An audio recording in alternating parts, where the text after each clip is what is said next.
Hi there, it's Matt from KenHub, and in this tutorial, we will be discussing the pericardium. The pericardium, seen here highlighted in green, is a double-walled sac that encloses the heart, the pericardial fluid, and the roots of the great vessels, and is situated within the middle mediastinum. The pericardium has one layer made of fibrous tissue, and one made of serous tissue. Its function is to lubricate the moving surfaces of the heart. And in this video, the anatomy of the pericardium will be discussed in detail. The outer layer of the pericardium is known as the fibrous layer and consists of dense connective tissue.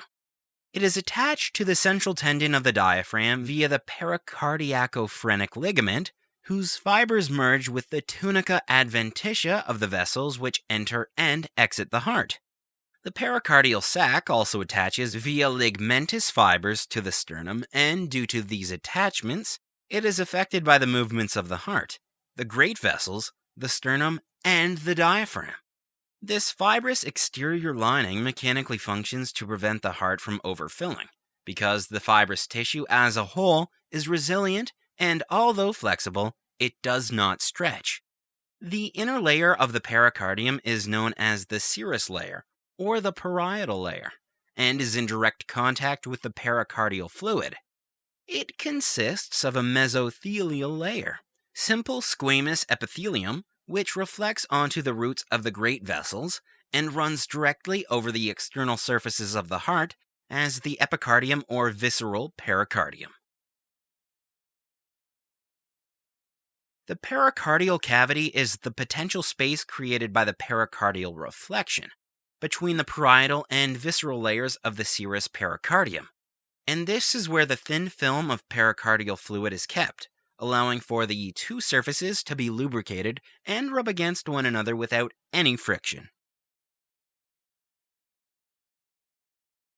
Two sinuses exist within the pericardial cavity that include the transverse sinus and the oblique sinus.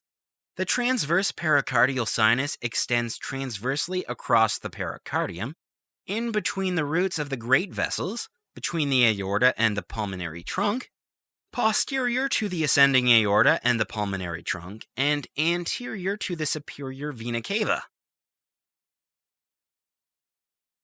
The oblique pericardial sinus exists in the posterior part of the pericardium, and is bordered laterally by the pulmonary veins which enter the heart, and inferiorly by the inferior vena cava which is also returning to the heart.